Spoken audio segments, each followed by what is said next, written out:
Salut les gars et bienvenue sur CodeMall. La fois passée, on a vu entamer l'étude du JavaScript, qui est un langage incontournable dans le monde de la programmation. On avait commencé par les bases, avec les variables et une petite partie des tableaux. Aujourd'hui, on va voir l'autre aspect caché de ces tableaux et finir avec les objets en JavaScript. Je vais commencer par là où on s'est arrêté la fois passée. On va voir la déclaration d'une variable name qui est un simple tableau qui prend comme paramètre papa et moment comme valeur ou bien comme paramètre moment aussi. Et là, pour l'afficher, il faut faire juste une console.log. On passe le nom de notre variable et boum, vous avez nos valeurs affichées là. Mais vous avez remarqué que nos valeurs sont entre crochets et c'est pas joli. Imaginez que vous êtes en train de développer une application ou bien un site. Vous avez des informations sous forme de tableau et vous voulez les afficher. Mais toujours, les éléments sont listés avec des crochets. Bon, c'est pas joli, c'est normal. Il faut se débarrasser de ces éléments. Avec quoi? Bah, ne vous inquiétez pas, JavaScript nous sauve la vie avec une fonction qui s'appelle forEach. Cette fonction, forEach, ça nous permet quoi? Ça nous permet de parcourir un tableau en nous affichant seulement l'essentiel, c'est-à-dire les valeurs qui sont à l'intérieur. Et pour l'utiliser, c'est assez simple. On appelle notre fonction name, on passe notre variable name, on passe notre fonction forEach. Et là, il faut passer quelque chose. Ça veut dire quoi? Il faut passer un élément, puis une valeur, peu importe, qui va être retournée, qui va être affichée. Et cette valeur va prendre en mémoire genre les éléments qui sont à l'intérieur de notre tableau. On peut l'appeler élément. Il va retourner quoi? En console.log.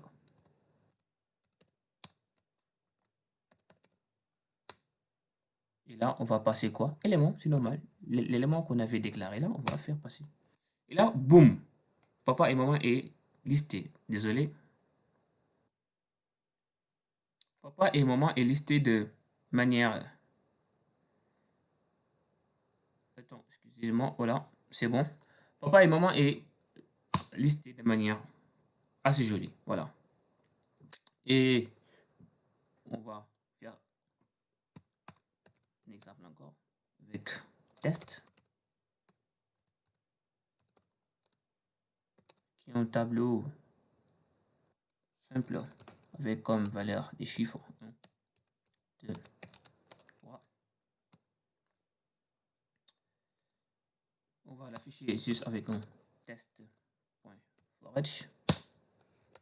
On l'appelle cette fois-ci chiffre les éléments, peu importe. Il va retourner au console.log.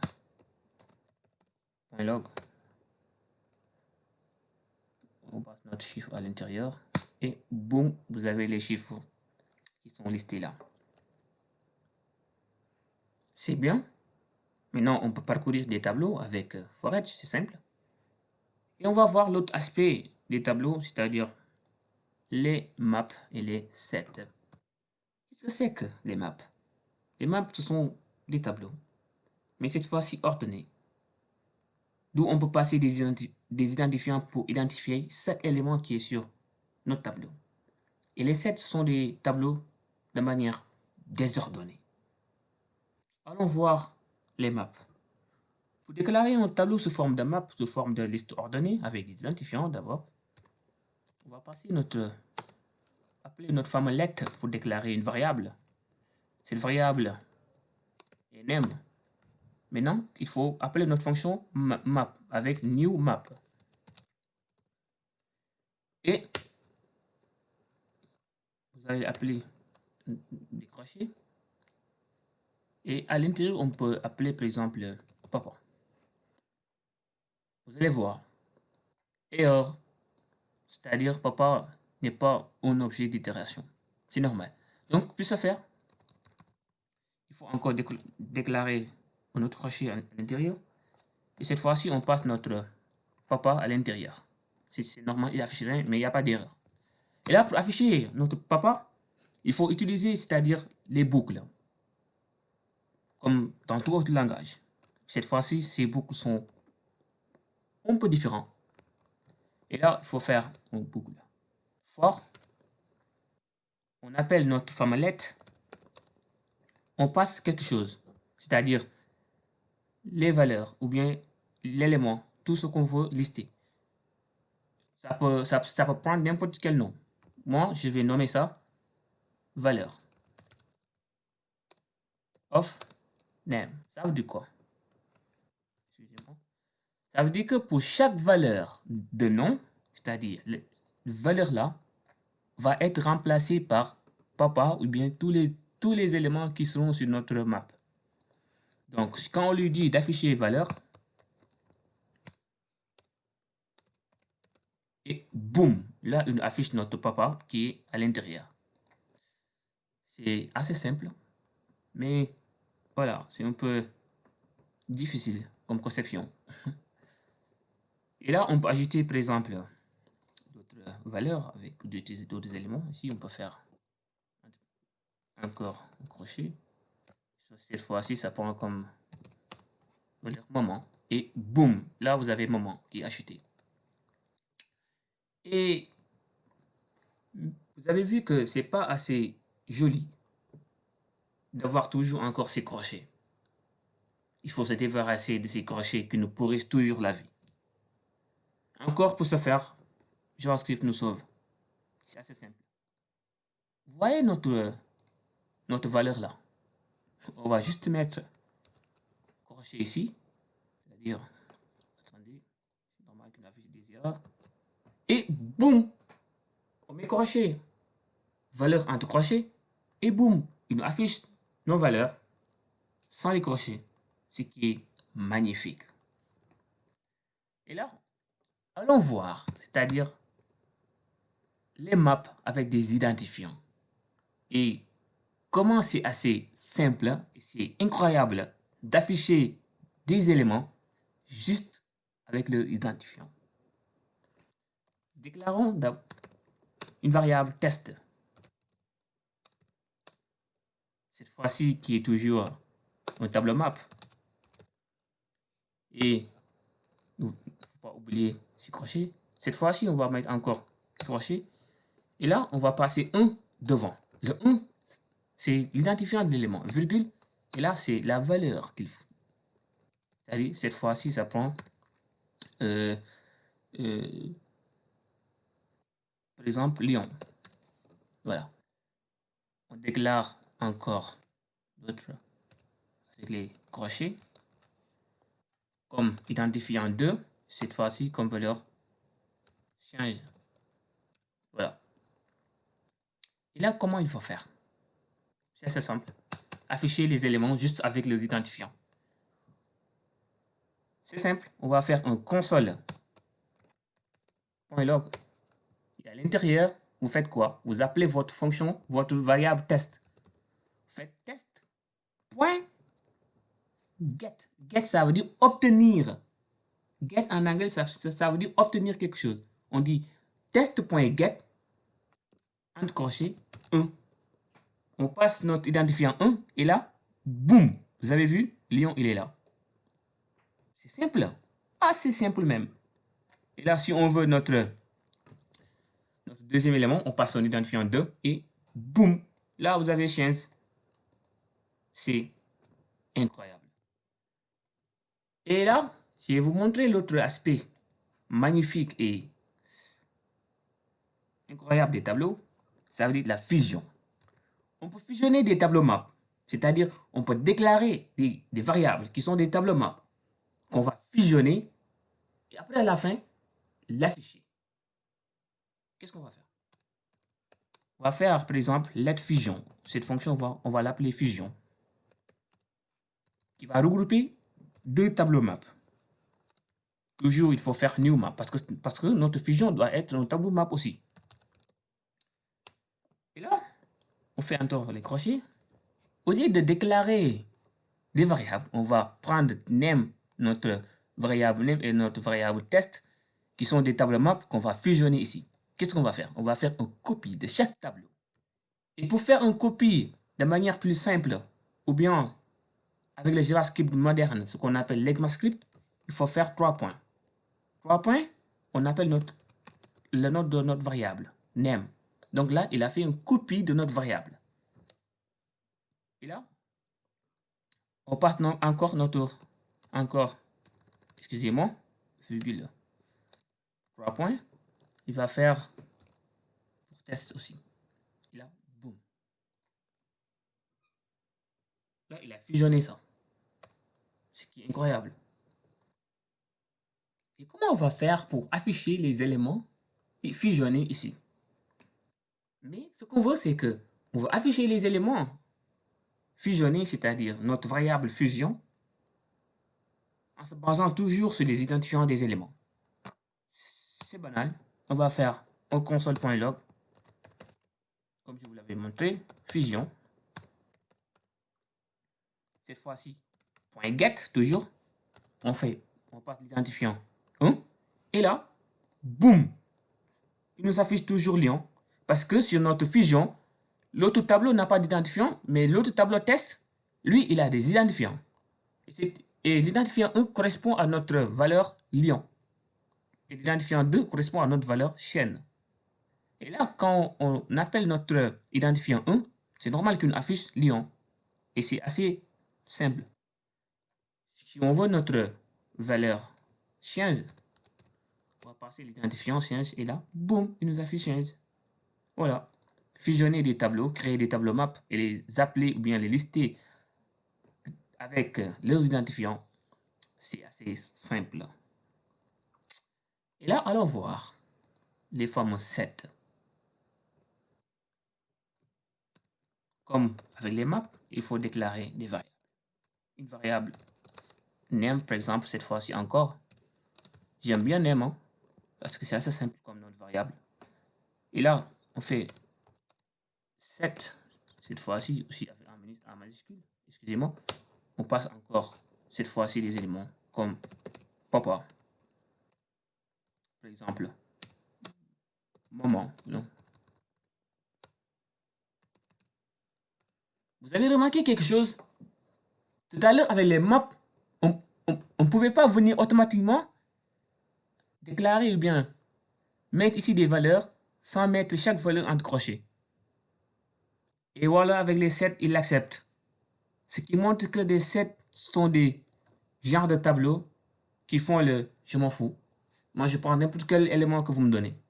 Ils sont désordonnés. Ouais, par rapport avec aux maps qui sont des tableaux ordonnés. Et là, pour les lister aussi, il faut faire une boucle. For, comme tout à l'heure, let valeur ou let element, comme on veut. Let quelque chose pour vous montrer qu'on peut prendre comme nom, comme n'importe quel, on peut faire quel, of name. Là, on passe entre crochets notre console.log qui nous affiche nos quel. Et là, boum, il nous affiche papa et maman. Cette fois-ci, sans les crochets, ce qui est normal parce que nos valeurs sont déclarées directement. Donc, 7, il va prendre en charge les accolades ou bien les crochets et il va dire bon, vous restez là. Donc, c'est assez simple d'utiliser les tableaux set, les tableaux map en JavaScript. On peut fusionner aussi des tableaux set avec comme les tableaux map. Vous pouvez vous entraîner à fusionner des tableaux. Et c'est bien. C'est bien comme concept. Voilà. Et là, on va entrer sur la programmation orientée objet avec les objets en JavaScript. Imaginez que vous êtes en train de développer un jeu et qu'il y a des personnages. Il faut que chaque personnage ait un nom, l'âge de la personnage et, par exemple, sa santé. Voilà. Tout ça, on peut les mettre sous forme d'objet. Et d'où le nom de la programmation orientée objet. Là, pour utiliser les objets, c'est simple. Toujours let. Let. Mais ces fameux let-là, ils nous pourrissent la vie. Toujours, pourquoi on l'utilise? Bah, c'est normal. On n'y peut rien. C'est JavaScript qui nous oblige à déclarer des variables avec let, var, constante, comme vous voulez. Et voilà. On fait, par exemple, on va l'appeler personnage. Cette fois-ci, on va changer. Fini les noms. On fait cette fois-ci accolade.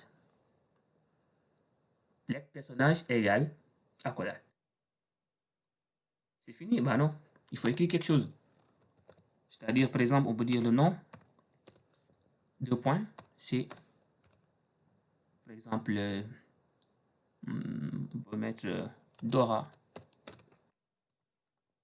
L'âge, il ne faut pas oublier de mettre virgule. L'âge, il est là. On peut mettre présent. 13, voilà, virgule. Santé, on peut mettre 150. Là, essayons d'afficher notre objet, personnage. Juste en faisant en console.log personnage. Et boum, vous allez voir, il va afficher notre personnage, mais sous forme d'accolade. Et c'est pas si joli. Il faut se débarrasser de ces accolades qui nous rendent difficile la vie. Et là, comment il faut faire? C'est simple. On va déclarer encore une autre variable. Par exemple, on va l'appeler listé. Cette variable va hériter de notre objet personnage. C'est-à-dire, on va créer une instance de notre objet. Et là, on va faire, c'est égal à book. On peut, par exemple, dire que notre book.name, par exemple,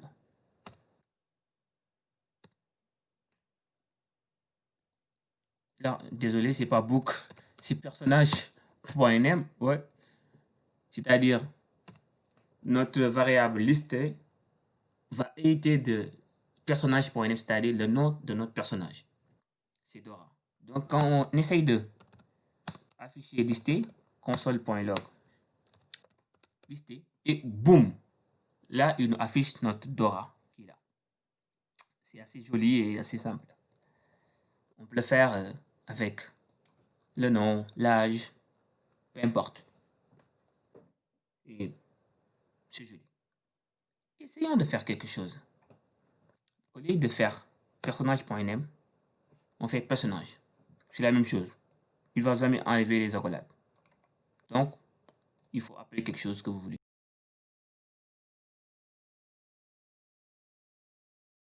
Essayons avec l'autre, par exemple, âge, qui hérite de personnage.âge.